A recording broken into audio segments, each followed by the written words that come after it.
nation and the responsibilities that fall upon our institutions.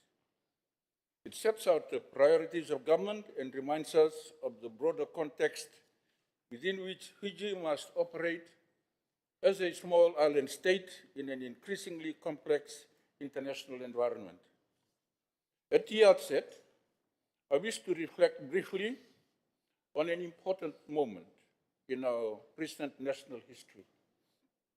In 2022, Honorable Speaker, during a period of political transition and uncertainty, following the general elections, the Office of the President carried a significant constitutional responsibility. At that time, the former President, Ratu William Katunivere,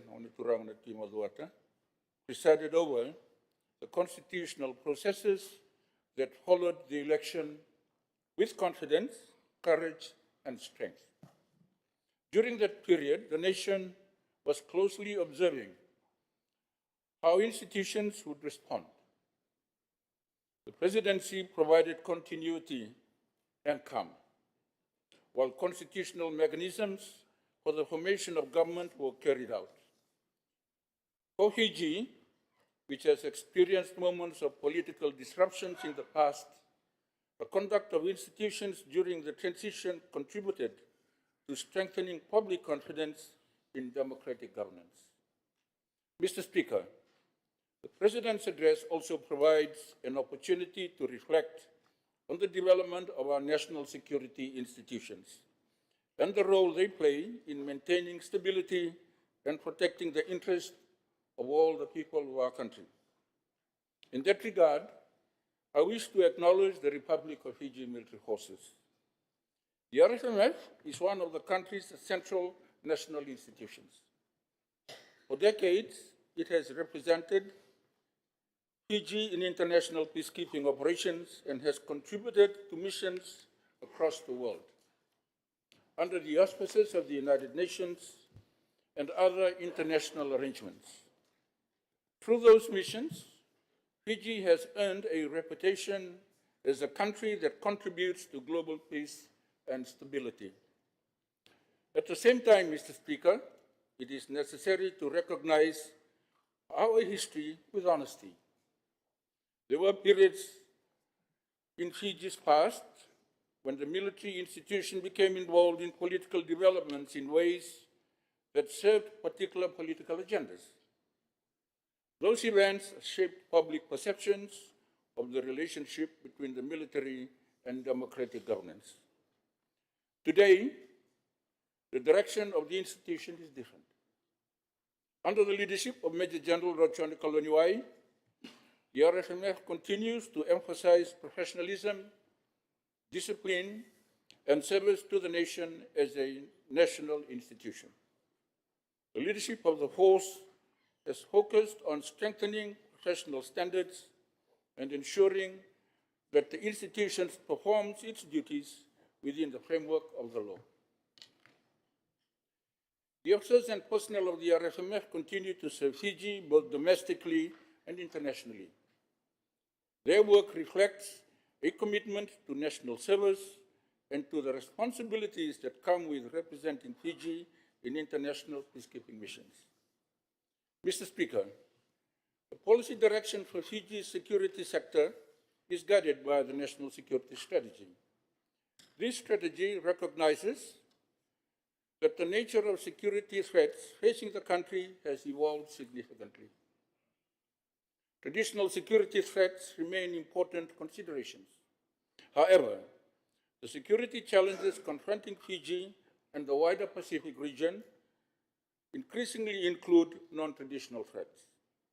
These include transnational organized crime, illicit drug trafficking, cybersecurity risks, people smuggling, and other criminal activities that operate across national borders. These threats have direct consequences for communities across Fiji.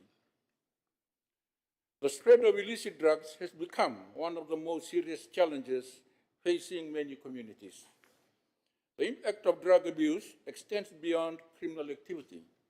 It affects families, public health systems, and the long-term well-being of young Fijian people. Addressing this issue requires a comprehensive approach. Law enforcement agencies must continue to strengthen their operational capabilities to disrupt criminal networks and facilitate the movement of drugs into the country. At the same time, Honorable Speaker, the first line of defense against drug abuse must remain within the family. Strong families and responsible parenting. Families and parents play an essential role in guiding young people and ensuring that they grow up with the values, discipline, and support necessary to avoid involvement in drugs and criminal activity. The Fiji Police Force carries the primary responsibility for law enforcement in this area. Continued support for the work of the police remains essential as they strengthen their investigative capacity and operational effectiveness. Mr. Speaker, the evolving nature of security threats also requires a flexible and coordinated national response capability. Consideration is being given to the development of a hybrid framework under which the RFMF can be ready to support national authorities when specialized capabilities are required. Such arrangements would operate within the framework of the law and support the work of civilian institutions, particularly the police. The objective is to ensure that national institutions are able to respond effectively when complex security challenges arise. Another area of growing importance is cybersecurity. The digital environment has become an essential component of modern governance, financial systems, communications, infrastructure, and national services. Cyber vulnerabilities, therefore, present potential risks to government institutions, financial systems, and critical infrastructure. Strengthening cybersecurity capabilities form part of the broader national security framework. This includes improving technical expertise, strengthening information security systems, and cooperating with international partners in addressing cyber threats. Mr. Speaker, Fiji's geography also shapes the nature of its security responsibilities. Fiji is an ocean nation with a vast maritime domain. Our exclusive economic zone is extensive and contains resources that contribute significantly to the national economy and to the livelihoods of many communities. Protecting that maritime space remains an important national priority. Illegal fishing, illicit trafficking, and other forms of transnational criminal activity often occur across the maritime routes. Strengthening maritime domain awareness, therefore, remains essential. This includes investment in surveillance systems, maritime patrol capability, and improved coordination among the institutions responsible for maritime security. Work is also underway, Honourable Speaker, through the Ministry of Defence and Veterans Affairs to advance a number of strategic initiatives that will strengthen the country's security architecture. Now, these include the development of a new Defence Act to modernize the legal framework governing the Republic of Fiji military forces. The proposed legislation will update the regulatory environment for the military and ensure that it reflects contemporary security requirements. In addition, work continues on the development of the maritime security strategy. This strategy will provide a coordinated framework for managing the country's maritime security responsibilities and for strengthening cooperation among relevant agencies. Honourable Speaker, the development of a national peacekeeping strategy will also guide Fiji's continued participation in international peacekeeping missions and ensure that our contribution remains aligned with national interests and our international obligations under the guidance of the National Security Strategy. Mr. Speaker, Fiji's security responsibilities are not carried out in isolation. Our country continues to benefit from strong partnerships with regional and international partners. In particular, I wish to acknowledge the close partnership that Fiji maintains with Australia under the Bubale Partnership and the Defence Cooperation Programme. Australia has provided significant support to Fiji's maritime security capability, including assistance for the establishment and development of the Bubale Maritime Essential Services Centre. This centre plays an important role in coordinating maritime operations and improving Fiji's capacity to monitor and respond to development within our maritime domain. New Zealand also remains a trusted partner through the Nduawata Partnership cooperation between Fiji and New Zealand. Cooperation between Fiji and New Zealand continues to support defense training, institutional cooperation, and engagement at the level of community leadership. These initiatives contribute to strengthening both institutional and community resilience. Mr. Speaker, Fiji has also strengthened engagement with Japan in the area of maritime security. Japan has supported Fiji through maritime capability development and has indicated its intention to provide additional patrol vessels in July this year to Fiji. In fact, Honourable Speaker, that will be 3 additional patrol boats to Fiji donated by the Government of Japan, in strengthening its maritime surveillance capability. Such support contributes directly to Fiji's ability to monitor and protect its maritime domain.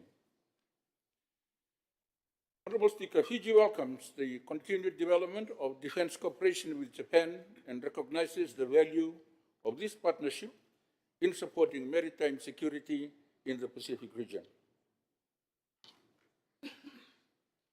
Mr. Speaker, Fiji also maintains constructive relationships with the United States, the European Union, and China. We acknowledge especially the creation of the Millennium Challenge Cooperation to replace USAID, which has strengthened Fiji's partnership with the USA in a significant way. These partnerships contribute to development cooperation, economic engagement, and regional stability. Fiji's approach to international engagement remains guided by our national interest, and by the objective of maintaining a stable and peaceful Pacific region. Mr. Speaker, the address by His Excellency the President outlines the challenges and responsibilities that lie before the nation. It highlights the importance of strong institutions, effective governance, and responsible leadership.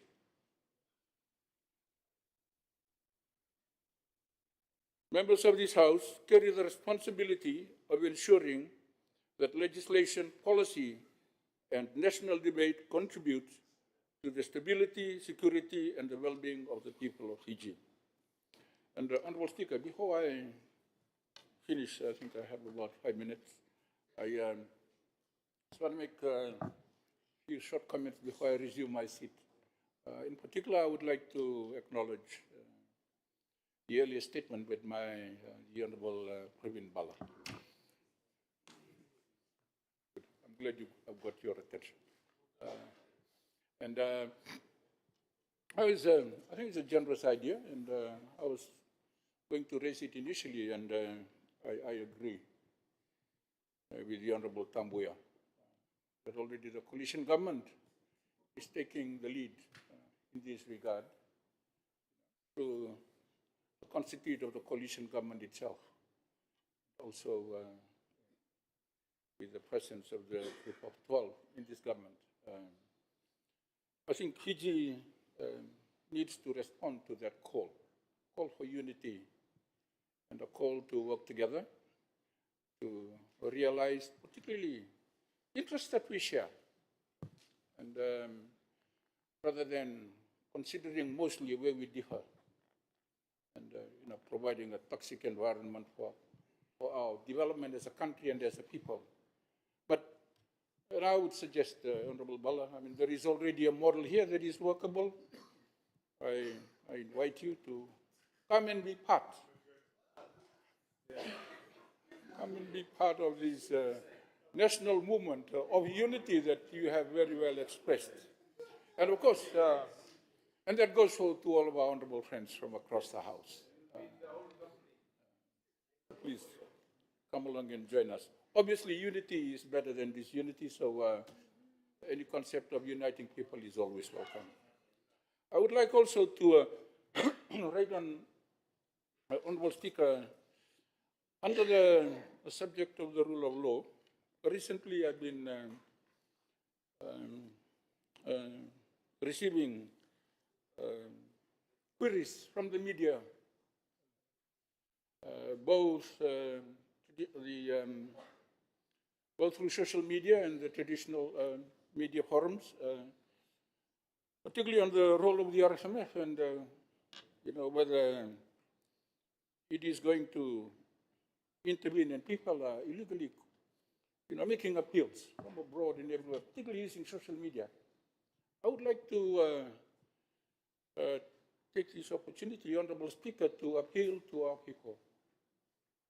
I've just noted that the RSMF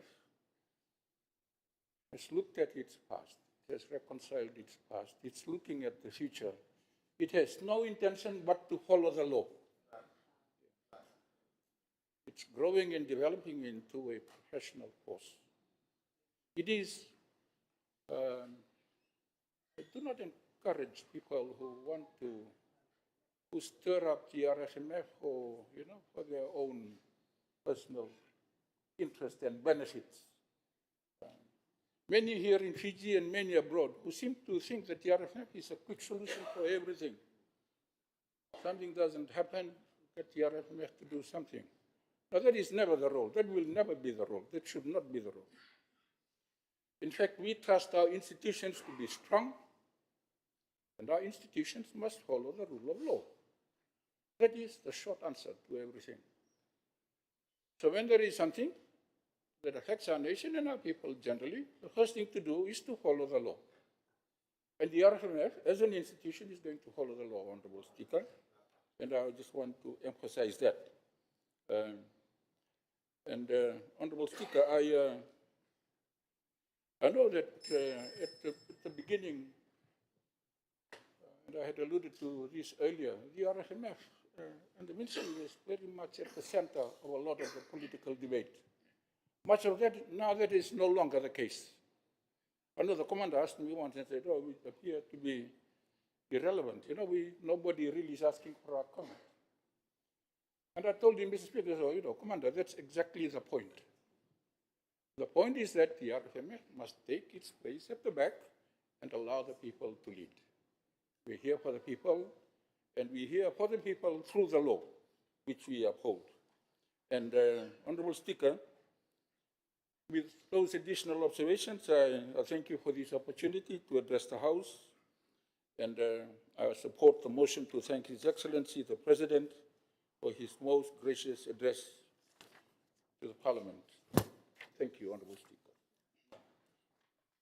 I thank the Honourable Pierre Tsugaisuva, the Minister of Defence and Veteran Affairs, for his contribution to the debate on the motion. I now invite the Honourable Jan Pillay to speak on the motion. Thank you, Honourable Speaker. Honourable Speaker, the Honourable Prime Minister, the Honourable Cabinet Ministers, Assistant Ministers, the Honourable Members of Parliament. At the outset, I would like to thank His Excellency, the President, for his visionary address that aims at building our beloved nation towards peace, progress, and unity. The President mentioned Oceans of Peace, which quite rightly mentions that Pacific Ocean remains our region of peace, progress, and prosperity.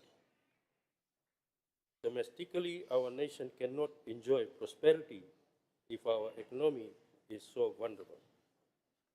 We must listen to the national pulse, which is agriculture, the heartbeat of our nation.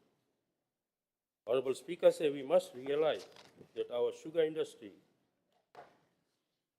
and our agriculture industry as a whole is the heartbeat of our nation.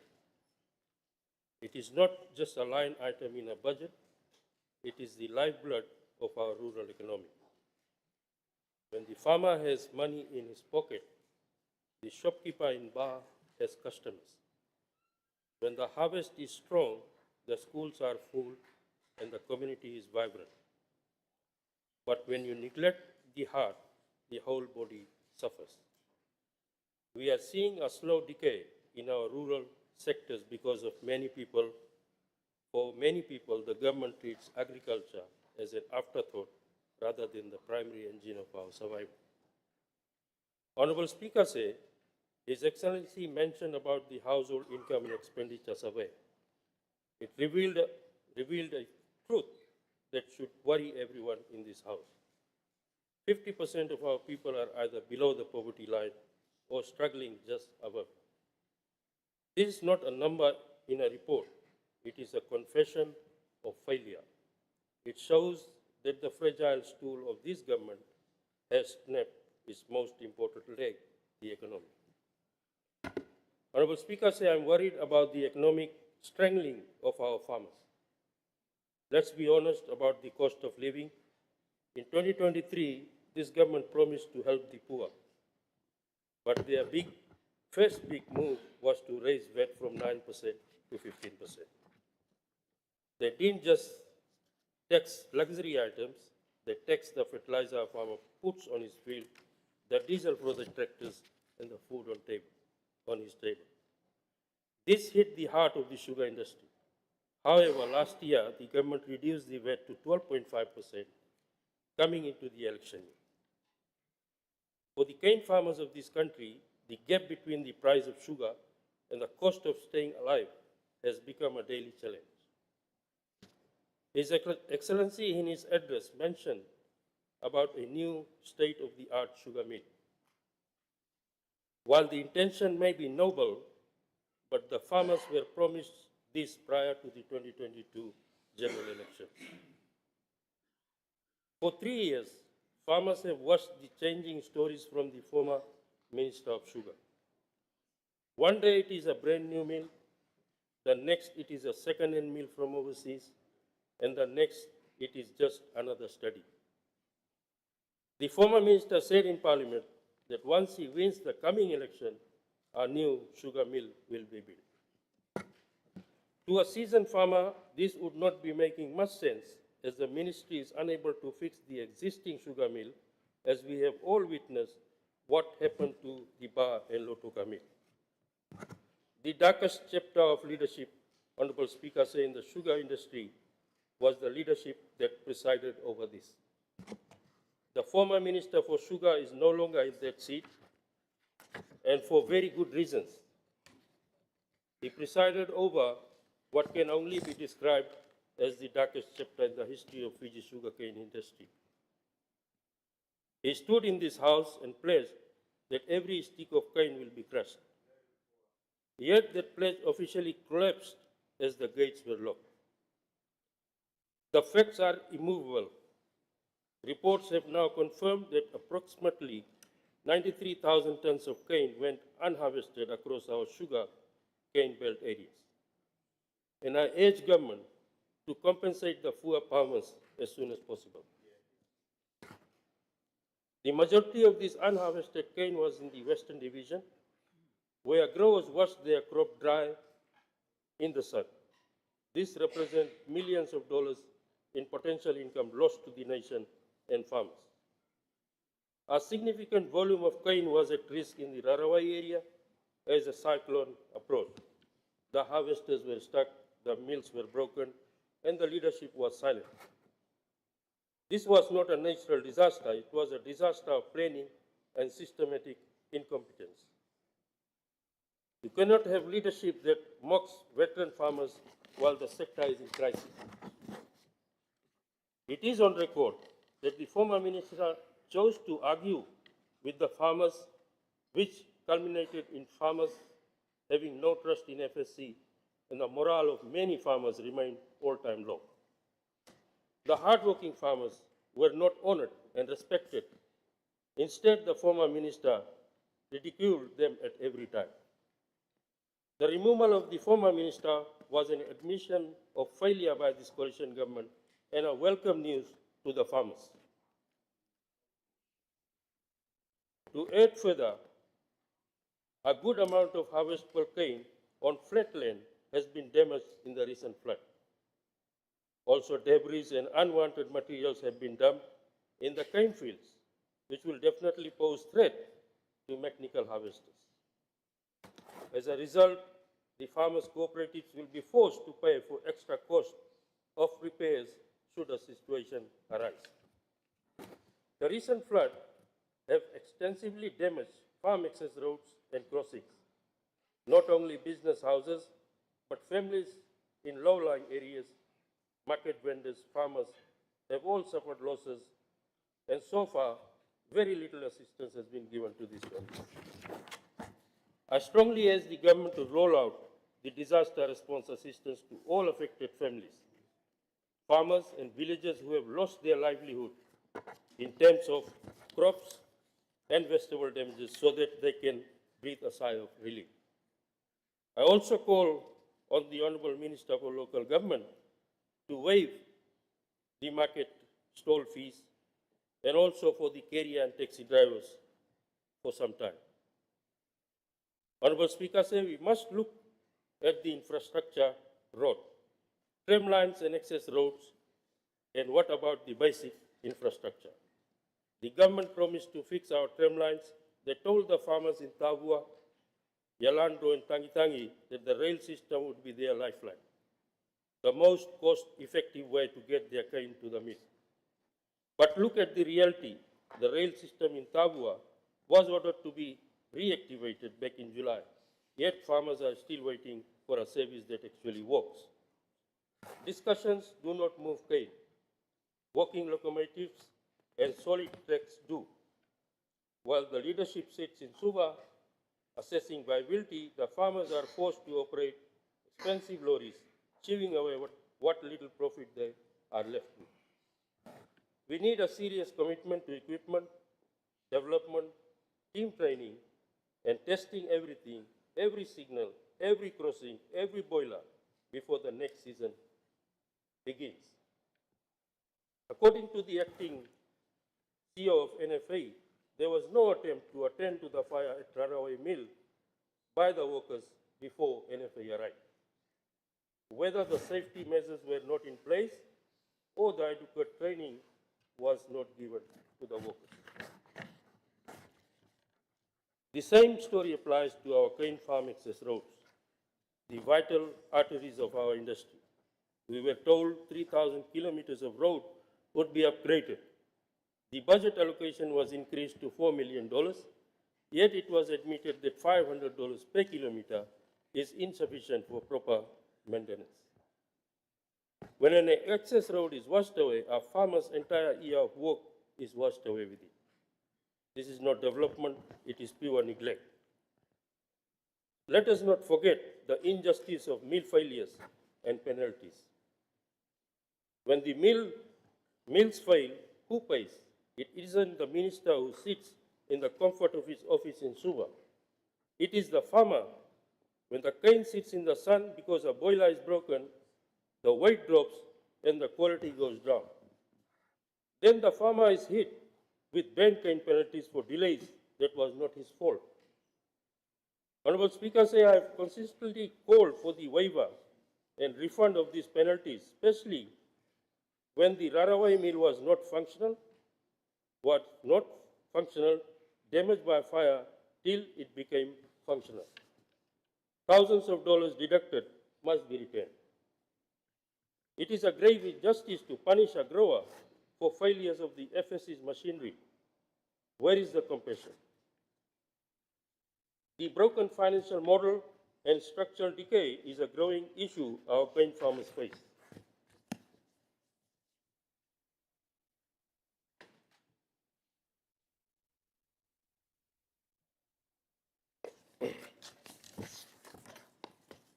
Honourable Speaker said the sugar industry cannot survive on a broken financial model.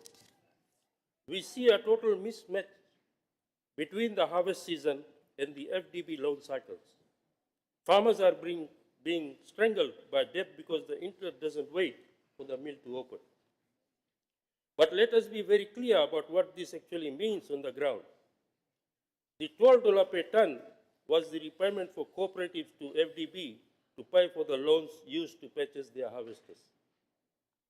By hiking this to $14 without consulting these groups, the government has left them with almost nothing for fuel, servicing, parts, and transport.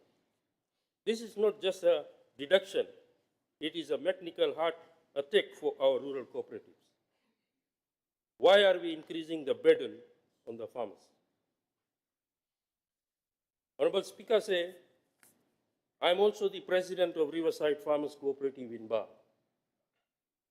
And I would say one of the biggest sugarcane cooperatives, saving 80 sugarcane farmers as of last season. We will be extending our services to another more than 70 farmers in the Moto and Naloto sector from this harvesting season, making the total number of farmers more than 150. We will try and assist our farmers, other farmers also.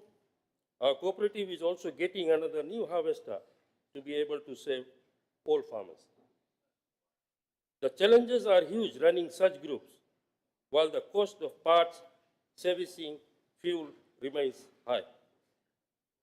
I have also discussed with the Honorable Minister for Agriculture how cooperatives can work together in regards to food security, such as rice, vegetables, and crops. And I've also got assurance from the Honorable Minister in regards to the approval and the issue of a tractor in future for the cooperative. Thank you, Honorable Minister, for that. Honorable Speaker say, how can the ministry with its stakeholders expect the cane to reach the mill when they have effectively stripped the harvesters of their maintenance budget? I urge the Ministry of Sugar and other stakeholders, including FDB, to hear and address the challenges so that farmers are not burdened with heavy payments. Also, due to rising cost of maintaining the harvesters, government should step in and give grants to cooperatives to meet the additional cost of operation. We must also look at the structural foundation of this industry, our land and our leases. For too long, outdated lease structures have undermined both the landowners and the farmer. When land leases are not renewed for sentimental value, the land stays idle and the owner stays in poverty. This is the colonial hangover that still haunts some sections of our society. We need commercialization through partnership where landowning units are the engine of growth, not spectators. There are more than 1,000 sugarcane leases that is expected to expire by 2030.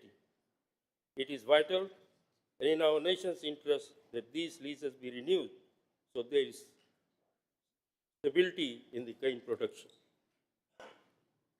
The Socrates test, Honorable Speaker said, His Excellency spoke about 3 tests from the philosopher Socrates. Is it true? Is it good? Is it useful? First, is it true? Is it true that the sugar industry is growing? No.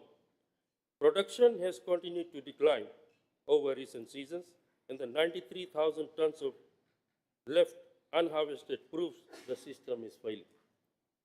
Second, is it good? Is it good that while our farmers struggle, the government's priority has been its own comfort?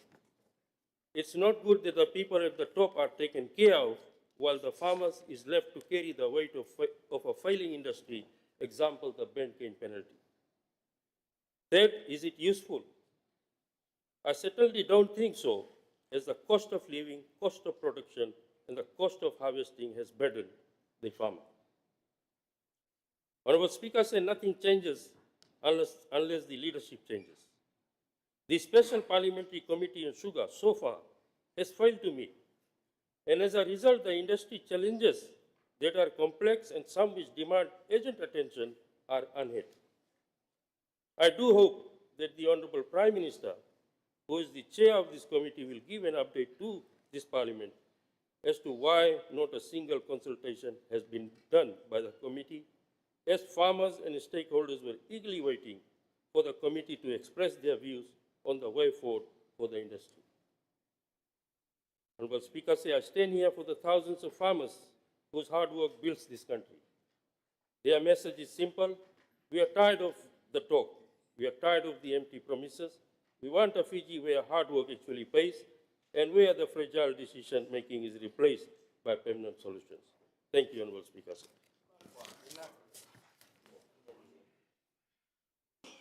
I thank the Honorable William Pillay for his contribution. I call next on the Assistant Minister, the Office for the Prime Minister, the Honorable Sekirsa Tumbuna, for his contribution. Thank you, Mr. Speaker, sir.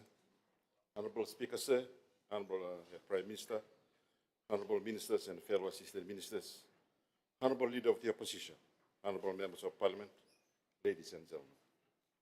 Sambur Malaka, I extend a warm greetings to honorable members of this August House and also acknowledge our fellow citizens at home and abroad who are following these proceedings through the Parliament channel and other electronic platforms.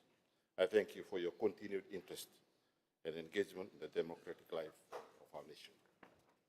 Mr. Speaker, sir, I rise to support the motion of thanks to His Excellency the President for his address delivered at the opening of this 2026 session of Parliament.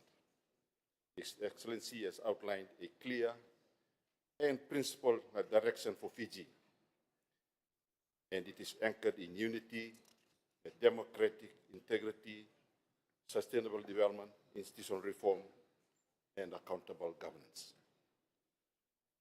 As an Assistant Minister in the Office of the Prime Minister, I wish to outline how the Office will advance these priorities through strengthened policy coordination, inclusive development frameworks, and disciplined national implementation. Mr. Speaker, sir, I wish to reiterate that democracy is not sustained by elections alone. It is sustained by institutions that function effectively, a leadership that listens, and policies that include them all. A reminder to all the honorable members, as we approach an election year, we must recommit ourselves to democratic maturity, respectful debate, institutional integrity, and service above self. Public trust depends not only on political outcomes, but on the credibility of the governance systems. Sustainable development, accountability, and unity are not parallel objectives. They are mutually reinforcing pillars of democratic stability. An essential part of any democracy is governance, particularly at community level. As much as we want to increase and enhance the development outcomes for our people, this cannot be done if we don't enhance the capacity of our local people. Community-driven planning and development processes are essential to strengthening our market linkages of smallholder farmers in remote communities, achieve community empowerment and ownership, and secure sustainability. The address by His Excellency the President calls for strengthened partnership between traditional institutions and government to drive national development. While this is applaudable, there should be considerable attention to be provided to strengthening the governance mechanisms at our institutions, of the government, and also the related institutions in our communities. For example, when the Steering Committee on Economic Affairs, when we were undertaking a field visit in the Northern Division last week, we asked the two rice farmers why they are not accessing the pautila that allow them to cultivate more land to increase the rice production. They said that Turun Matangali has the power, has the pautila, and he has not provided that to them. So those are some of the areas that can be improved in terms of the governance at community and village level. Mr. Speaker, sir, I would like to refer to His Excellency's address on where he has outlined one of the most pressing problems that we are facing now is poverty. One of the effective methods by which the government has addressed this is through the provision of jobs. According to the World Bank, this is the most effective way that we can address poverty. Mr. Speaker, sir, I'd just like to share my experiences on two of the projects that I have been involved in since I started at PM's office. And the first one, Mr. Speaker, sir, is on coffee. One of the first emails that I received when we started in office in December of 2022 was from a private coffee processor in Bula Coffee.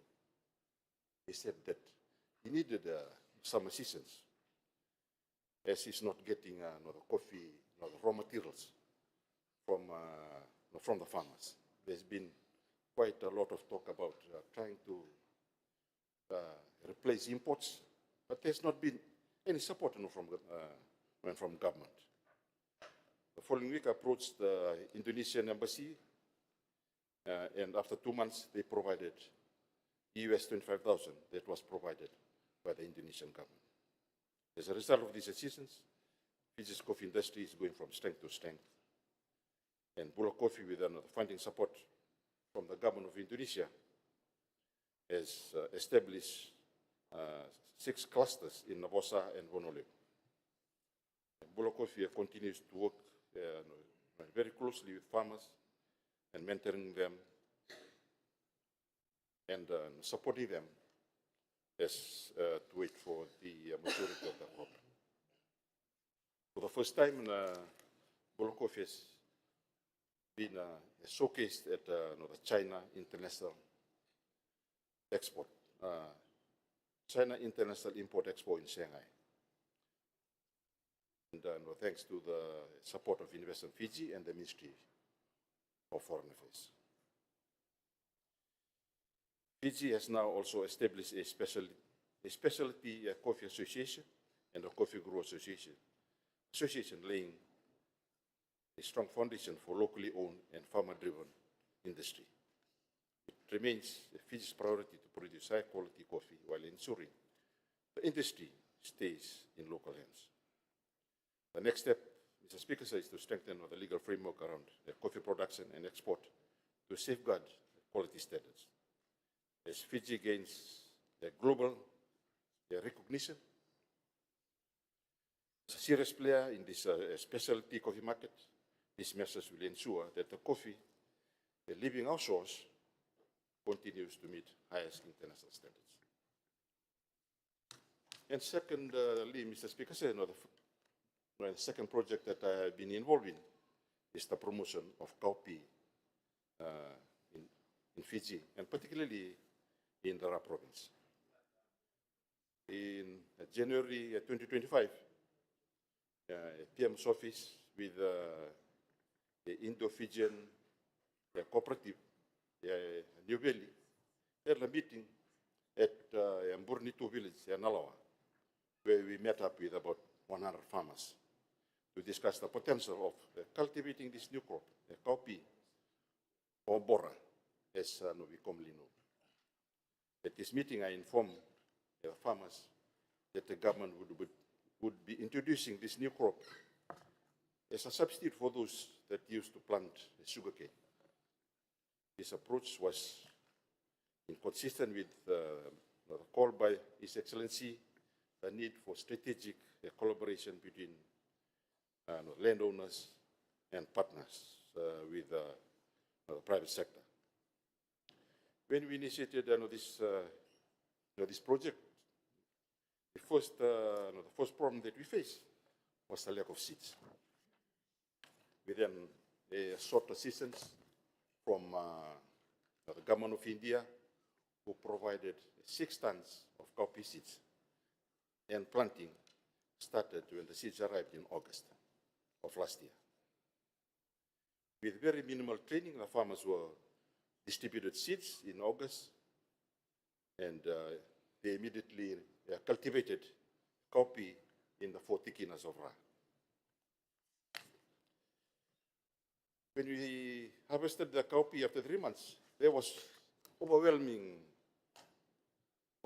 joy amongst the initial 100 farmers that were involved in the harvest. For the first time, they were receiving cash on hand after delivering the cowpea to the centrally created place where the cowpea were to be processed. I must admit there were also problems initially when Itoke farmers were selling to other buyers. I think the leader of opposition will know that when he was the Minister of Agriculture. No, organizing farmers and the farmers, they will sell whoever will provide them an extra 50 cents. So this was one of the problems that we faced. And the initial buyer, New Valley, they were not really happy about this. And they came to me and they called me. See, we don't trust this sort of arrangement. These farmers have let us down. So I told them, that's all, and I have to come and to talk to the farmers. So the following week, we met at Rekiraki with all the farmers, the representatives, and I emphasized to them again, this project is not only for 1 year.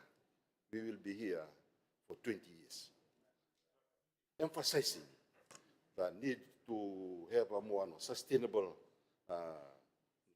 framework to be developed. Most of the time, when government comes in and with a project only for 3 years, but it often faces quite a lot of problems. So when I told them, this project will be there for the long term. We will be planting cowpea here for the next 20 years. So those were some of the problems, and also it gives the understanding also from the Indo-Fijian community to understand how the Itoke operate. So there was some areas there that they need to share the ideas and what they need to learn when going forward in this new industry. At the same time, there was a serious attempt to assist New Valley to establish a cooling facility, because we need to have a cooling facility to process this. So Honorable the Prime Minister officiated at the groundbreaking ceremony for the processing and cold chain facility at Sambeto in May last year. We were doing the production, and at the same time we need to do the cold chain facility. And in February of this year, we had a soft launch of the cold chain, and it is now opened. And the next day, on the flight to Keynes, there was the first shipment of cowpea, frozen the root crops that was sent to Keynes. And there is an enormous demand there. And what the company has told me, that freight capacity is not sufficient, then they might need to explore for the consignment to go on the boat. So, as I've said, we had the seeds in August. By February, we are exporting again. This just took 7 months from the time we had the seeds and we planted it. And Mr. Speaker, sir, this is a record for this country. I cannot recall of any other Fiji agriculture produce to be planted within 7 months and to be exported. Honorable the leader of the opposition will know better than me when he was another Minister of Agriculture. He took them about 5 years to send matured ginger, because there was a lot of protocols to be observed, and the phytosanitary requirements, etc. So I must say that this is a record that speaks for itself. At the same time, no, during this project, we were trying to work with through the communities from the Witoke and forging social cohesion between Witoke and the Indo-Fijian community, between the two races, because most of the farmers, Witoke and of course, the buyer, mostly Indo-Fijian. The manager of another the cooperative is Witoke, and the buyer in Australia is Witoke again. So, the different races working together, and this is a result of this government. I've heard from Honorable friend Maharaj yesterday when he was talking, this government is not doing anything. This government is not producing anything for the people. And when I went there a few weeks ago, I asked an elderly Indian man, can you just tell me, what can you describe about it, this government? Then he said, in Hindi, Kamti Bhat Karo, this government, Kamti Bhat Karo. We don't talk, we just come and do the job. And I asked him again, what about the previous government?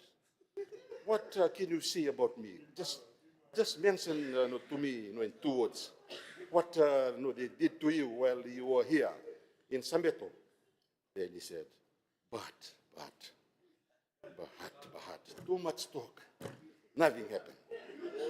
Mr. Speaker, sir, I'd just like to mention that during the short time that we were here, we developed a whole industry. And now the whole of Sambeto know about this whole industry.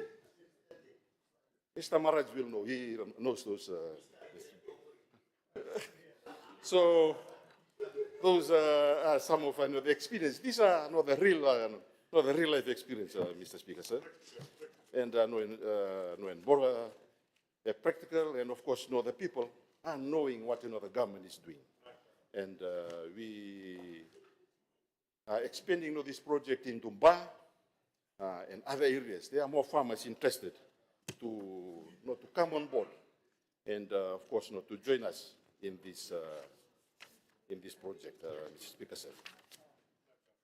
Mr. Speaker, sir, future governance principles extend beyond our borders to the Ocean of Peace initiative. This vision and initiative reinforces Fiji's commitment to promote peaceful cooperation, maritime security, collaboration, sustainable ocean resource management, and climate resilience within the Blue Pacific. The Office of Prime Minister will support a structured implementation of the Ocean of the Peace principles through policy integration, regional engagement, and cross-sectional collaboration. Mr. Speaker, sir, to conclude, His Excellency's address calls upon us to build a Fiji that is united in diversity, resilient in development, disciplined in governance, and mature in democracy. Through strengthened policy coordination, inclusive sustainable development, the catalytic impact of the development grant program provided by the PM's office will continue to serve the strategic anchor of this national agenda. We will promote governance that uplifts our Melanesian heritage connections, strengthen engagement with our Washington, ensures full inclusion of our Tuman communities, and recognize the valued place of the Banban communities of Rambi and Kiowa within our democratic framework. Sustained development, unity, and democracy are inseparable. Together they secure Fiji's stability and future prosperity. I thank His Excellency for the address and reaffirm our commitment to deliver inclusive, accountable, and sustainable progress for the people of Fiji. I thank the Honourable Secretary Tuvuna, the Assistant Minister in the Office of the Prime Minister, for his intervention. I now call on the Assistant Minister for Health and Medical Services, the Honourable Penyoni Raunao, to deliver his contribution to the debate on the motion. Thank you, Honorable Speaker, sir. The Honorable Prime Minister, Deputy Prime Minister, Leader of Opposition, Honorable Ministers, Assistant Ministers, and Honorable Members of Parliament. Mr. Speaker, sir, I rise to contribute to the motion before that is moved by the Honorable Prime Minister in response to the most gracious address delivered by His Excellency, the President of the Republic of Fiji, to Ranganatuithakau at the opening of the session of Parliament on the 16th of February, 2026. Mr. Speaker, sir, His Excellency's address outlines a clear national vision anchored on unity, accountability, good governance, and service to the people of Fiji. It reminds us that the work of this Parliament must never lose sight on its ultimate purpose, that is to improve the lives and well-being of our people. As Assistant Minister for Health and Medical Services, I wish to focus my contribution today on the health of our nation. Mr. Speaker, sir, a nation cannot build a strong economy with a weak health system. A nation cannot build strong communities with sick families. A nation cannot build a prosperous future for its people when its people are not well or unhealthy. Health is not only a social responsibility. Health is a national security, is an economic productivity, and health is also a national development. Mr. Speaker, sir, allow me to briefly address concerns raised by members of the opposition in this Parliament, specifically Honorable Alvik Maharaj, Honorable Vijay Nath, and others, regarding the availability of doctors and nurses in Fiji. Mr. Speaker, while the workforce challenges exist, our discussion in this House must always be guided on facts. The World Bank Health Sector Review 2024 published a report, namely Mombulumbola Kambulumbalavo, indicates that Fiji's doctors to population ratio remain generally within acceptable international threshold. However, nurses numbers remain slightly below the benchmark recommended by the WHO. Recognizing these challenges, Honorable Speaker, the Ministry of Health continues to strengthen its recruitment, in-service training, and its retention strategies for its human resources. But, Mr. Speaker, sir, behind every clinic that opens in the morning, behind every patient that receives treatment, and every life that is saved, there is a health worker. Our doctors, nurses, pharmacists, technicians, cleaners, and support staff continue to serve under demanding conditions. They are the backbone of our health system. And today, in this House, we acknowledge them for their dedication, their perseverance, and sacrifices. Mr. Speaker, allow me to make a few remarks in support to the Honorable Minister for Health and Medical Services statement yesterday on the escalating HIV crisis. One of the most urgent public health challenges confronting our nation today is the rapid increase in HIV infection in Fiji. The latest national data indicates that Fiji is now facing what experts believe and describe as a generalized HIV epidemic. Cumulative HIV diagnosis increased from approximately 3,660 cases in 2024 to about 5,676 cases in 2025. Annual infections rose dramatically from 415 new cases in 2023 to 1,583 in 2024. Important to note, Mr. Speaker, sir, these figures only represent those that were captured and tested at our various health settings. There are probably 3 times more infected individuals that have not been tested yet, and that is a worrying situation that we are in right now. If urgent action is not taken, projection indicates that Fiji could record more than 2,000 new infections this year alone. Mr. Speaker, sir, these are not just statistics. These are our sons, our daughters, our grandchildren. These are members of our communities. These are Fijians. When this escalating number becomes clear, the ministry recognized that stronger national coordination is urgently essential. Let me say this honestly in this parliament, government should have acted earlier. Mr. Speaker, sir, it was noted that the ministry has raised early warnings with the rise HIV infection in previous years during the previous administration. But those warnings were not given urgency required then. We've let our guard down too soon since 2019. Today we are dealing with the consequences of those delays. Mr. Speaker, sir, this is not a time to blame. This is an hour for bold and decisive leadership. The nation expects action, and the time to act is now. Mr. Speaker, sir, perhaps the most alarming aspect of this crisis is the growing number of infections among our young people between the age of 20 to 24. Our youth is in the center of this HIV epidemic. These are young Fijians who should be building their futures, young people who should be studying, working, and starting families, contributing to our national development. Many will now face the reality of living with a lifelong medical condition. Mr. Speaker, sir, when disease begins to affect the youth of our nation, it is no longer just a health issue, it becomes a national development crisis. Mr. Speaker, sir, another disturbing factor contributing to the spread of HIV is the increasing presence of illicit drugs entering through our porous borders and the dangerous sharing of injecting equipment.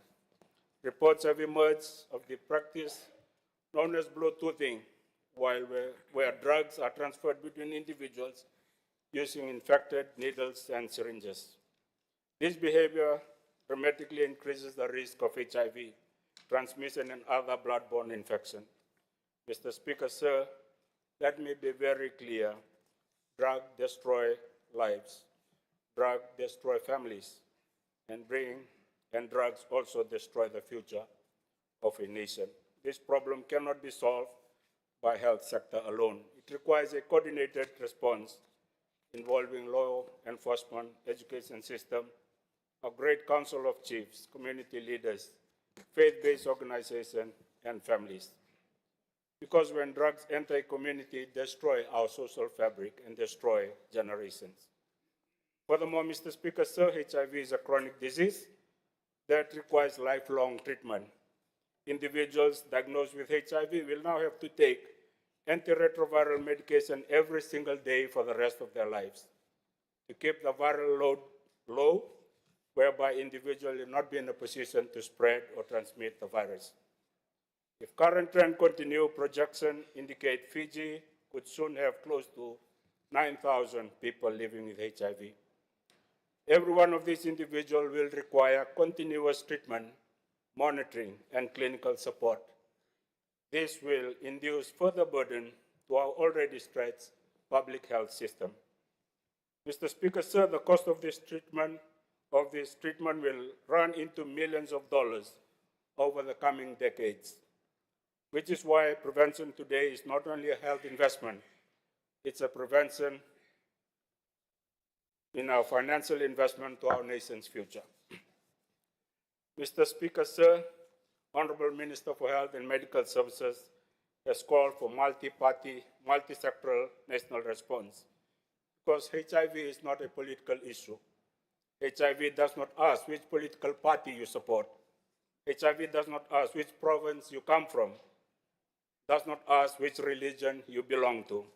It affects everyone, and therefore the response must come from everyone: government, opposition, civil society, faith-based organizations, traditional leaders, and communities must stand together. Because when a nation faces a health crisis, unity is not optional, unity is necessary. Mr. Speaker, sir, alongside addressing emerging health threats, government continues to strengthen healthcare infrastructure across the country. Ministry of Health oversees more than 200 health facilities nationwide, and the ongoing upgrades are improving services across all divisions. Recent projects include new clinic at Londoni Health Center, Naililili Nursing Station in Rewa, Berata Nursing Station in Tailebu. Upgrading works are about to be completed at Navin Kambi Nursing Station in Namosi and Nayabu Health Center in Buka Tailebu. Major infrastructure maintenance work have also strengthened services at Vunisea Hospital in Kandau and Tavini Hospital. Government has also commenced construction work at the Tokemalu Nursing Station in Ra to expand services of primary health care in that area. In the Northern Division, upgrading work at Nreketi Health Center are improving services for community along the Lambasa-Namboalu corridor. Further infrastructure works to accommodate new services is in progress at Nreketi Health Center. Mr. Speaker, sir, even as we speak, a team of health professionals is traveling to the Southern Lau Group to provide both medical outreach services and facility repair in Matuku and Moala Islands. They will be there for a month to conduct medical outreach and perform the much-needed minor repairs at Lebukendaku Nursing Station, Matuku and the Koba Nursing Station, and Moala Health Centers. Once these works are completed, all the 18 health facilities in the Lau Maritime region will meet the required operational standards. This reflects government's commitment to equitable health care access for all Fijians. Because the principle guiding this government is simple: health care must not depend on where you live. Whether a person lives in Suba, in the interior of Itilebu, or on a remote maritime island, every Fijian deserves access to quality health care. Mr. Speaker, sir, reliable access to medicine is essential for a functioning health system. The Fiji Pharmaceutical and Biomedical Services continue to strengthen procurement, the national supply chain system. The M-Supply digital logistics system now allows real-time monitoring of medicine stocks across the 212 health facilities nationwide. This digital transformation enables better forecasting, reduces shortages, and improves accountability in the management of medical supplies. I'm happy to inform the House that the stock out of medicine has drastically improved, and I thank the Director of FPBS and his staff for their effort in managing the tender process, procurement, and the local supply chain. Mr. Speaker, sir, government is also investing in modern diagnostic technologies. In January this year, a new digital X-ray unit have been installed at CWM Hospital and Nosori Health Center, with further installation planning underway for Singatoka Hospital, Rakaraki Hospital, Vunindau Hospital, Taviuni Hospital, and Sabsabu Hospital. This will ensure that patients in rural maritime areas can access the same advanced radiology diagnostic services as those in the urban centers. Mr. Speaker, while new health threats continue to emerge, the greatest long-term health burden facing Fiji remain the non-communicable diseases. Approximately 84% of all deaths in Fiji are linked to NCDs, including heart disease, diabetes, cancers. Mr. Speaker, sir, hospitals treat disease, but prevention protects a nation. That is why government is strengthening prevention strategies through nutrition policies, wellness program, community education. Efforts are underway to improve food labeling on food that are on the supermarket shelves, strengthens regulation around unhealthy foods, and promote healthier lifestyle across our communities. And I urge all Fijians, take control of your own health through healthy lifestyle habits. In conclusion, Mr. Speaker, sir, the address delivered by His Excellency the President provides a clear roadmap for our nation. It reminds us that the strength of Fiji lies not only in our institution, but in our shared commitment to care for one another. The health of our people must remain at the center of our nation's development agenda, because when our people are healthy, our economy will grow stronger our communities become healthier, and our nation becomes prosperous. Mr. Speaker, sir, I therefore fully support the motion by the Honorable Prime Minister in response to the most gracious address delivered by His Excellency, the President of the Republic of Fiji.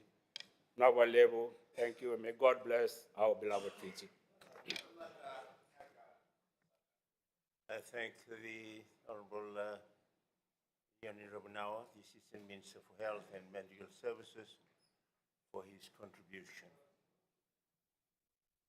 I think we all share the Assistant Minister's passionate plea, each and every one of you, member of this Parliament, to hold hand and fight against HIV. Our last batsman today, and that's whom I now give the floor, is the Honorable Saito Rogamatsu. You have the floor, sir. Honorable Speaker, Honorable Prime Minister, Honorable Opposition Leader, members of the Parliament, those watching online on television and Facebook Live, ladies and gentlemen. First, I want to thank God for His blessings. Since I sworn in as a member of Parliament on September 11, 2023, I am grateful to His guidance, strength, and grace that have carried me through this journey. I feel truly honored to serve the people of Fiji and to those who voted for me and also those who not voted for me. I carry a deep responsibility to work hard for you. I represent the people of Wenimbuka, Telebu, a place that means one bus, one people, one river. And I hold your hopes and dreams close to my heart. Honorable Speaker, sir, to the wonderful people of Wenimbuka, Telebu, Ra, and all Fijians, I want to remind you that there are numerous government grants and programs available to support your efforts and improve your lives. I encourage you to take advantage to these opportunities. I am also here to assist and support you. Please do not hesitate to reach out if you need help. Together, through unity and effort, we can make positive change happen. Honorable Speaker, sir, I am truly humbled to have this opportunity to serve our nation. The President's speech reminded us of how far we have come to this journey that still lies ahead. Our greatest strength is our unity, and I honestly believe that if we work together, we have shared purpose, we can build a brighter future for all Fijians. Honorable Speaker, sir, since coming into office, our Honorable Prime Minister and the coalition government have been working hard to rebuild trust in our democracy, strengthen and good governance, and make sure everyone's voice is heard. We have been focused to restoring confidence, being transparent, and making decisions that include everyone. We are seeing positive progress in our economy too, through responsible financial policies and smart reforms. We are supporting vulnerable communities while trying to grow our economy and attract new investments. Our budget prioritizes essential sectors like education, healthcare, social support, because we know that taking care of our people is the key of progress. Honorable Speaker, sir, economy recovery remains a top priority. We are also working with business and partners around the world to create sustainable growth and new industries. Whether it is technology, manufacturing, or maritime services, we want to diversify our economy and create more jobs for our young people. Honorable Speaker, sir, strengthening our public institutions is also important. We are modernizing the civil servants, making it more efficient, and improving how we serve our communities. Programs to develop leadership and reform institutions are helping ensure our public servants serve with professionalism and integrity. Honorable Speaker, sir, the President also talked about constitutional reform and national dialogue. I believe a good constitution should reflect what our people want to grow with us. Listening to citizens and involving everyone is shaping our future, strengthens our democracy, and makes everyone feel included. Honorable Speaker, sir, another important part of our work is bringing people together and promoting harmony. Programs that encourage communities to talk and work together and helping us build respect, peace, and inclusion. We want every Fijian to feel that they belong and are part of our nation. Yes, we face challenges from economic pressures and climate change to global uncertainties. But I am confident that with strong leadership and resilience of our people, we will overcome these difficulties together. Honorable Speaker, sir, our commitment to regional peace and cooperation is also vital. The idea of the Pacific as an ocean of peace is more than just words.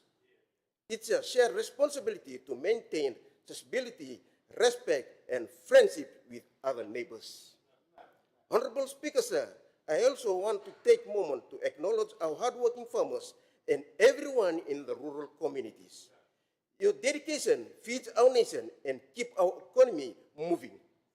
We understand the challenge you face from unpredictable weather to rising costs, and we are committed to supporting you with better resources, training, and markets. Your work is vital, and we will continue to invest in agriculture and rural development. Honorable Speaker, sir, our progress as a nation must be everyone in the village, every family, every community. Wenimbuka and all over in Fiji should benefit from these opportunities we create through national programs. Honorable Speaker, sir, I'd like to share a quote from Ratu Salala, the late Ratu Salala Skuna, one of our most respected leaders.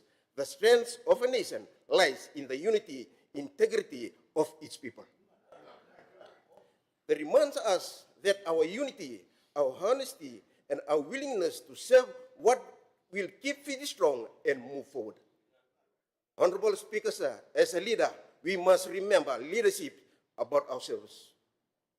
It's not about making policies, but about listening to our people, understanding their struggle, and doing everything we can improve their lives. In closing, I want to say that real progress starts with how we treat each other. We must lead with humility, honesty, and kindness. Let's be the kind of leaders to inspire hope, who listen with compassion and who work together for a stronger, more united Fiji.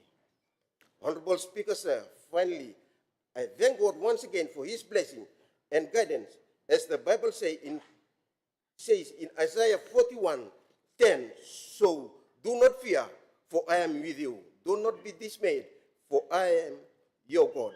I will strengthen you and help you. I will uphold you within my righteousness hand.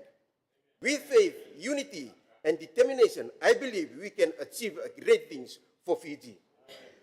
Honorable Speaker, sir, thank you very much for the opportunity. I support the motion before this August House. May God bless our beautiful nation, and may our actions always reflect love, kindness, and integrity.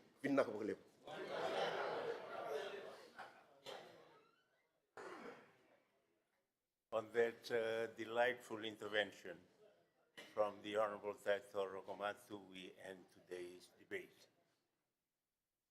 Honorable members, we will continue with our next speaker on the betting order tomorrow. We now move on to the next item on our order paper. Secretary General. Consideration of bills. Just for the information of members, there, as the Secretariat had advised the whips, there are 3 bills for consideration today. The first is to be moved, followed by a second on the same bill, and then the third, all to be dealt with today. I now call upon the Minister for Finance Commerce and Business Development, the Honorable Esrom Emmanuel, to move his motion. Mr. Speaker, sir, pursuant to Standing Order 51, I move A, that the Income Tax Amendment Bill 2026, that is Bill number 1 of 2026, be considered by Parliament without delay. B, that the bill must pass through one stage at a single sitting of Parliament. C, that the bill must not be referred to a standing committee or other committee of Parliament. And D, that the bill must be debated and voted upon by Parliament today, Wednesday, 11th March 2026, but that 1 hour be given to debate the bill, with the right of reply given to me as the member moving this motion. Thank you. Is there a seconder? Mr. Speaker, I beg to second the motion. Thank you. Leader of the government in the House. I now call on the Minister for Finance, Commerce and Business Development, the Honorable Esrom Emmanuel, to speak on his motion. Thank you, Mr. Speaker, sir.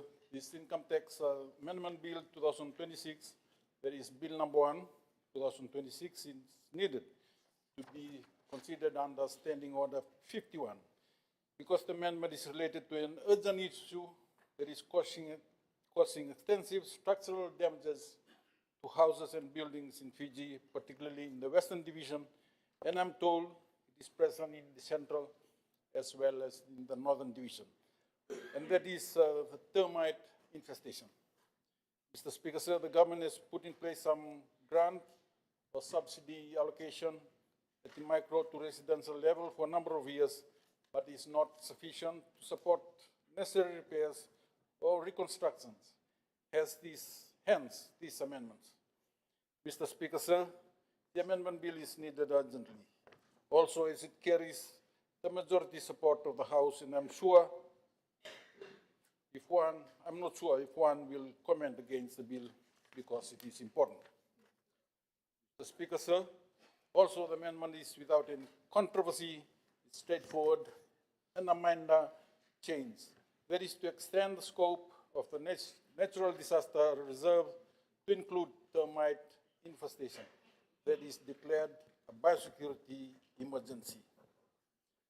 Plus, Standing Order 51 has been consistently used by the previous and current government. Hence, I commend this Income Tax Amendment Bill 2026, that is Bill number 1 of 2026, pursuant to Standing Order 51. Thank you, Mr. Speaker. Thank you. Honorable members, the floor is now open for debate on the motion. At the end of the debate, we will have the right of reply from the mover. I recognize the Honorable John Mzimande. Thank you, Mr. Speaker, sir. The use of Standing Order 51 is something that people have commented about a lot in the past, but I think one of the things that helps is that when you are given information beforehand, and we know precisely what it is that we're debating, it is that information that empowers us and helps us to move forward. I think one of the good developments that we have here, that the bill was shared with us earlier. And I think that would be something that we could consider going forward. Before a bill is placed, perhaps for the next day or something, it can be shared, we can discuss it, so we can move on. So in this particular case, from our end, even though normally if we don't have the information, we might protest against 51, but it's I think it's something necessary, but I think this is a good practice that can be followed to share that information so we can discuss it. So we have no objections to using Standing Order 51 on this particular bill. Thank you, Honorable Mzimande. Are there any further intervention? I don't see any. I will now call on the Minister for Finance and Commerce and Business Development to speak in reply. Mr. Speaker, sir, I do not have any other comments to make. Thank you. The Parliament will now vote. The question is pursuant to Standing Order 51A, that the Income Tax Amendment Bill 2026, Bill number 1 of 2026, be considered by Parliament without delay. B, that the bill must pass through one stage at a single sitting of Parliament. C, that the bill must not be referred to a standing committee or other committee of Parliament. And D, that the bill must be debated and voted upon by Parliament today, Wednesday, 11th of March 2026, but that 1 hour be given to debate the bill, with the right of reply given to the Honourable Minister as member moving this motion. Does any member oppose the motion? As no member opposes, the motion is agreed to unanimously. Honourable members, we will now proceed to dealing with the third reading of the Income Tax Amendment Bill 2026. I remind honourable members that pursuant to the resolution of Parliament recently passed, the debate on the bill will be limited to 1 hour. I now call on the Minister for Finance, Commerce and Business Development, the Honourable S. Rom Emanuel, to move his motion. Thank you, Mr. Speaker, sir. Pursuant to the resolution of Parliament today, Wednesday, 11th March 2026, I move that the Income Tax Amendment Bill 2026 be debated, voted upon, and be passed. Is there a seconder? Mr. Speaker, I beg to second the motion. Honourable Leader of the Government in the House, I call on the Honourable Minister to speak on the motion. Thank you, Mr. Speaker, sir. I rise to give brief background on the amendment to Section 28 of the Income Tax Act 2015. Cabinet has approved the memorandum on the amendment to Section 28 of the Income Tax Act 2025 to expand the scope of the Natural Disaster Reserve. The amendment aims to include declared biosecurity emergencies, specifically the AST or termite infestation within the coverage of the reserve.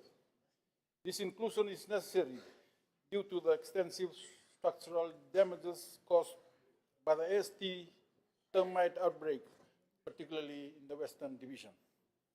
Mr. Speaker, sir, Section 28 of the Income Tax Act currently provides a tax deduction for deposits into a reserve fund account with the financial institutions for losses to buildings caused by windstorm, tidal wave, landslide, or the like catastrophe.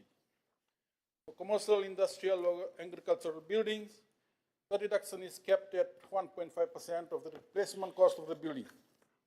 For residential buildings, the deduction is limited to the lesser of 1.5% of the replacement cost, or $500. Withdrawals from reserves for any other purpose are non-deductible and is treated as part of the company's gross income in the years the funds are withdrawn. In the late 2009 and early 2010, Fiji has seen a major outbreak of AST in Lautoka and Lambasa. The infestation has continued to cause extensive structural damages to both residential and commercial buildings. Notably, insurance coverage is not available for termite-related damages. The Biosecurity Authority of Fiji has classified AST termite as one of the most destructive termite species globally, and it remains a declared biosecurity emergency in Fiji. However, the current legislative framework does not recognize biosecurity emergencies such as termite infestation as qualifying events under Section 28. As a result, affected property owners cannot access reserve funds in a tax-effective manner to support necessary repairs or reconstruction. This legal gap creates several risks, such as delay in the restoration, especially critical tourism infrastructures, reduced investor confidence due to uncertainty around post-disaster support, and inequitable treatment of property owners affected by biosecurity threats compared to those impacted by natural disasters such as cyclones. Mr. Speaker, sir, the extension to Section 28 would create positive economic impact, supporting quicker recovery of hotels, tourism infrastructure, and residential housing in termite-affected areas. Therefore, this would ensure that there is a continued revenue generation from tourism industry. Additionally, Mr. Speaker, sir, promoting economic resilience by ensuring fair and consistent access to reserve funds for all forms of declared disasters. This measure reinforces public and investor confidence. The key changes to Section 28 of the Income Tax Act are to expand the definition of qualifying disasters to include declared biosecurity emergencies under the Biosecurity Act 2008 or the National Disaster Risk Management Act of 2021. It will also ensure withdrawals for repairs, restorations due to termite infestations, so they are treated in the same way as windstorm, tidal wave, landslide, or like catastrophe. And the amendment to Section 28 of the Income Tax Act 2025 will not be retrospective in effect. Mr. Speaker, thank you for the opportunity, and I commend the bill motion in the House. Thank you, the Honourable Minister. Honourable members, the floor is now open for debate on the motion. I have, by agreement with the whips, that one speaker is from each side, and given the 1 hour time frame on which the debate was to be pursued, I will allow some flexibility into the two interventions. First, I call on the Honourable Fire Squire. Thank you, Honourable Speaker. Flexibility not needed, so they're very short. But I was told by my whip, so that I'm from the West, so I should speak. Honourable Speaker, so this is very timely, and I think we, right at the outset, we are in agreement with this. And as somebody who's from the West, I know that this issue with respect to termites has become pretty much an epidemic with respect to a lot of homes in the West. As you would rightfully know, sir, there are a lot of wooden homes that exist in the West, and a lot of old families that still live around in and around that area. It has caused a lot of mayhem with respect to the rebuilding, etc. So it's a timely inclusion. I think it's a very good one. It's sorely needed. But there is something alarming, and I think something maybe the government probably needs to address with the insurance companies. It's quite a shame, sir, that they seem to exclude things every time something comes up. Like for example, this one, according to the Honourable Minister, insurance companies are refusing to insure with respect to termite infestation, etc. Or I'm not sure exactly how it's done, but if that's the case, it's something that really needs a discussion with the insurance companies. It's like the floods that occur in Nandi. Insurance companies won't touch it. So it's something that really needs addressing, and I'm glad the government is addressing it by including it in the income tax deduction for deposits into a reserve fund with financial institutions, and the termite infestation is now classified as something as bad as tidal waves, landslides, catastrophes, etc. But all in all, sir, we are totally in agreement, and being somebody from the West and seeing this firsthand, and I understand the North has also been affected somewhat in the Central Division before it gets even worse. It's important that we do such things to assist all homeowners who are affected. So from our side, sir, we are totally in support of the actual bill before the House. Thank you very much. Thank you, Honourable Koya. I recognize the Honourable Minister for Women, Shashi Kiran.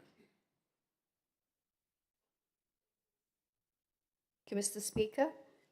I also stand in support of the bill, which will expand the scope of natural disaster reserve to include declared biosecurity emergencies, specifically AST, within the coverage of the reserve. I'm also from the West, so this is something really personal. Asian subterranean termites, or AST, are highly destructive, invasive species that live deep underground, typically 6 to 18 feet below the surface. This depth makes them particularly difficult to eradicate, as they can tunnel extensively to reach food sources like wooden homes and crops. They're known as the silent invaders. Termites often work unseen behind walls and under floors, and by the time they're discovered, they cause significant structural damage, turning a minor issue into a potential nightmare. The chilling fear homeowners feel upon seeing these mud tubes on their homes or flying termites is a recognized profound psychological reaction to the threat of losing their largest, hardest earned asset, their home. This anxiety is not just about bugs, it is about fear of losing one's sanctuary, stability, and financial security. Mr. Speaker, the Asian subterranean termites were first reported in Fiji in 2009. No significant action was taken, Mr. Speaker, allowing these pests to spread extensively and cause widespread damage to properties in the Western Division, with potential damages estimated in the hundreds of millions of dollars. The pest destroyed structural timber in commercial buildings, hotels, educational institutes, and agricultural infrastructure, causing damage to properties with reports of about 5,000 homes and numerous business houses infested. In some cases, businesses needed complete structural repairs or, in extreme scenarios, the demolition of affected buildings. The infestation in hotels and tourism-related businesses require continuous, costly maintenance and repairs, impacting revenue and operations. Property owners in affected regions face significant financial difficulties as rental properties become uninhabitable or required expensive ongoing maintenance to control infestations. This provision through Income Tax Bill Amendment 2026 is expected to give relief to the affected home and business owners. Mr. Speaker, since we came into the coalition government, we have listened to the people impacted. We've done our research and have been working on solutions. We looked at countries who have been dealing with AST, and our friends in Queensland educated us quickly on how to manage the problem. It is a pest, Mr. Speaker, and it needed structured pest management. It was as simple as that. It needed awareness, basic pest management, and baits made available. In Australia, you can buy termite baits in hardware stores. Everyone is educated on steps to take. So if the government at the time had acknowledged the problem, taking steps to learn from countries dealing with the challenge, made baits available on time, our people would not have lost millions. Our government launched pilot baiting program with about 1,000 houses in Lautoka, and we saw positive impact. For those earning below $30,000, government has provided relief grants worth $3.8 million to 807 applicants, while other applications are being verified. When we started, there was no active database to help plan solutions, and biosecurity only had record of those who chose to report the infestation. Now there is database and a map for effective baiting program in red zone areas. To prevent further spread, strict fines ranging from 5,000 to 100,000 are in place for moving host materials such as timber, furniture, or soil out of infested zones without the approval of Biosecurity Authority of Fiji. Termite baits are now available widely through pest management companies. Homeowners and businesses can now protect their homes with these baits. Some companies like Fiji Chemicals are giving 5-year guarantees on the baiting program. So now we have options available, and we have been creating awareness and education so families impacted know how to manage this pest. You have heard in this House, Mr. Speaker, that Ministry of Housing and Ministry of Rural and Maritime Development are building homes that are termite resistant. Our government has taken AST into account in all our infrastructure development. This tax amendment is yet another relief being provided by the coalition government. The affected property owners will now be able to access reserve funds in a tax-effective manner to support necessary repairs or reconstruction. I support the amendment bill. Thank you for this time, Mr. Speaker.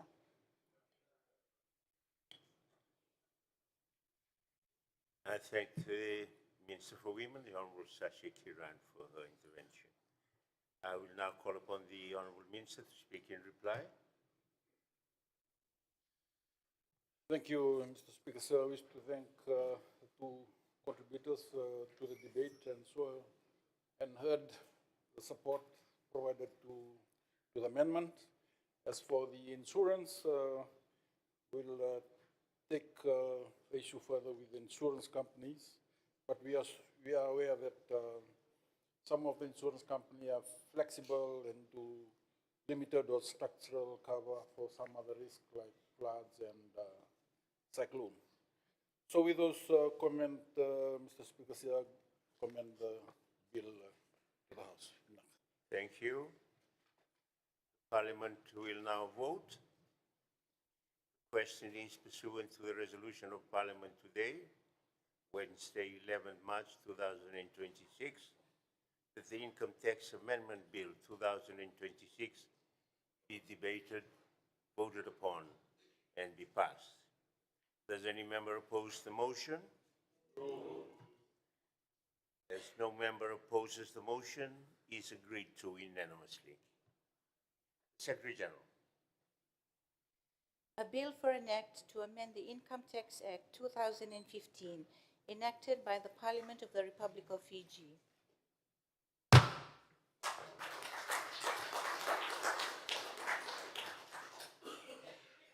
We now move on, honourable members, to the third motion. Now we'll call upon the Minister for Public Enterprises and Multi-Ethnic Affairs, Culture, Heritage and Arts, the Honourable Charan Singh, to move his motion. Thank you very much, Honourable Speaker, sir. Pursuant to Standing Order 51, I move that the Higher Salaries Commission Amendment Bill 2026, Bill number 2 of 2026, be considered by Parliament without delay. That the bill must pass through one stage of a single sitting of Parliament. The bill must not be referred to a standing committee or other committees of Parliament, and the bill must be debated and voted upon by Parliament on Friday, 13 March. But 1 hour be given to debate the bill, and with the right to reply given to me, the member moving this motion. Thank you, sir. Is there a seconder? Speaker, I beg to second the motion. Leader of the Government in the House, second. I now call on the Minister for Public Enterprises and Multi-Ethnic Affairs, Culture, Heritage and Arts to speak on his motion. Thank you, Honourable Speaker, sir. Pursuant to the outstanding order of 51, I move that the Higher Service Commission Amendment Bill 2026, Bill number 2 of 2026, be considered by Parliament without delay. That the bill must pass through one stage of a single sitting of Parliament, and the bill must not be referred to a standing committee or other committees of Parliament. That the bill must be debated and voted upon by Parliament by Friday, 13th of March, but I, for 1 hour, and be given the debate with the right of reply given to me as a member of Parliament moving this motion. So. What?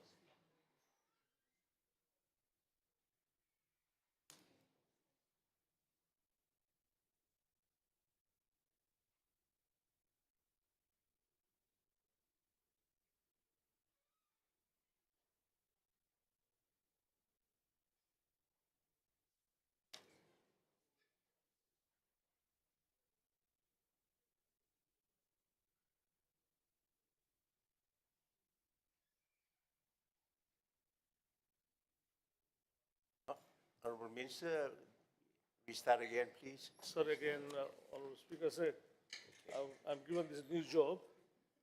I've given this new job. So, who's poor? Honourable Speaker of Parliament, Honourable Prime Minister, Honourable Deputy Prime Minister, Honourable Speaker, Cabinet Ministers and Ministers. I actually had Honourable Mr. Rong on my side, and he was trying to give me this direction. So let's not confuse ourselves. I would have very good legal advisor on my right. Having said that, look, I'm reading it up. Mr. Speaker, sir, I'm deeply honored and privileged to stand in this august House as I rise to move the Higher Salaries Commission 2026 bill to be debated, voted upon by Parliament this Friday. Mr. Speaker, sir, the Higher Salaries Commission Act 2023 plays a critical role in ensuring that the remuneration of the chief executive officers and equivalent executive positions within the public sector is determined through a transparent, consistent, and accountable framework. Currently, this Act lists 27 government bodies under Schedule 1. These include key statutory authorities, government-controlled companies that play a vital role in the delivery of essential services and the management of national assets. Collectively, these entities contribute significantly to the Fiji's economic development through infrastructure management, regulatory oversight, investment promotion, maritime safety, industrial capability, and the provision of affordable housing. Through their respective mandates, these organizations are responsible for overseeing strategic sectors of economy and ensuring that critical public services are delivered efficiently, transparently, and in alignment with the national development priorities. Their work supports the government's broader objectives in strengthening the institutional governance, enhancing delivery services, and promoting sustainable economic growth. In addition, these entities play an important role in protecting consumer interests, maintaining fair market practices, safeguarding public infrastructure, and facilitating both domestic and foreign investment. By ensuring safe and efficient transport systems, promoting responsible management of public assets, and expanding opportunities for economic participation, they contribute meaningfully to the national prosperity and the overall well-being of the communities across Fiji. Mr. Speaker, the Higher Salaries Commission Amendment Bill 2026 seeks to amend Schedule 1 of the Higher Salaries Commission Act 2023 to include additional government bodies under the oversight of the Higher Salaries Commission. Please, Honorable Speaker, this is the honorable member. I keep on saying that my time is up. Mr. Speaker, the Higher Salaries Commission Amendments Bill 6, Higher Salaries Commission Amendment Bill 2026 seeks to amend Schedule 1 of the Higher Salaries Commission Act 2023. As I said, it includes 8 additional government bodies under the oversight of the Higher Salaries Commission, and these entities are Assets Fiji Limited, Fijian Competition Consumer Commission, Fiji Investment Corporation Limited, Fiji Roads Authority, Investment Fiji, Maritime Safety Authority of Fiji, Oceania Building and Engineering Private Limited, and Public Rental Board. Mr. Speaker, it is imperative that this amendment bill will be expedited to be enacted this week in Parliament, as these entities are not subjected to standardized process, which has risk of enforcing inconsistent remuneration practices across government's controlled entities. Mr. Speaker, the amendment bill will ensure a consistent and independent mechanism to determine a fair remuneration of these bodies, which in turn will promote a transparency and accountability. The amendment bill will also administer consequential amendments to the following laws. Fijian Competition and Consumer Commission Act 2010, Fiji Roads Authority Act 2012, Investment Fiji Act 2022, and Maritime Safety Authority Act of 2009. Mr. Speaker, I once again impress upon the August House the importance of urgently considering enacting the Higher Salaries Commission Amendment Bill. This amendment is necessary to strengthen the integrity, transparency, and the consistency of the executive remuneration framework across these 8 additional government entities. By bringing these bodies under the purview of the Commission, to ensure that the remuneration of the senior executive is determined in a fair, structured, and accountable manner, consistent with the standards applied across the broader public sector. This will promote a greater alignment in governance practices, reinforce public confidence in the management of the state-controlled entities, and ensure that remuneration decisions are guided by a clear principle of performance, responsibility, fiscal prudence. Ultimately, this step will support stronger oversight and contribute to the improved accountability in the administration of the public resources. Thank you, Mr. Speaker. Thank you, Honourable Minister. Honourable members, the floor is now open for debate on the motion. And at the end of the debate, we will have the right of reply from the mover. I have a list of one speaker. Honourable Minister, was wrong. You have the floor.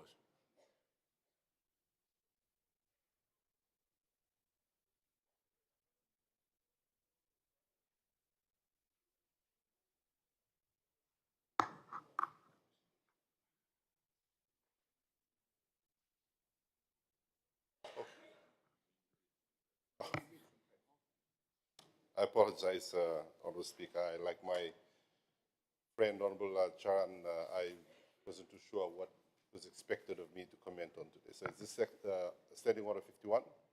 I think there is a immediate urgency to have this resolved on Standing Order 51 basis. That's because we want to make sure that we are able to align all of these public offices to the criteria that has now been set by the Higher Salaries Commission. And I'm sure that because it's just an amendment to the schedule, in fact, Honourable Speaker, we could have just simply amended the schedule and didn't need to come to Parliament. But because it has consequential amendment effect on other legislations, that's the reason why we are introducing it today.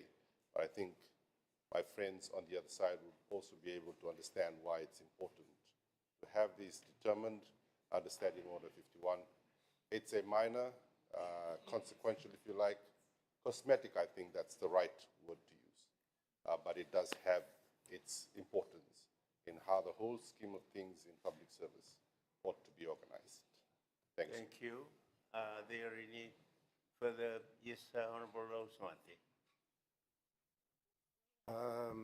Mr. Speaker, thank you for giving the floor.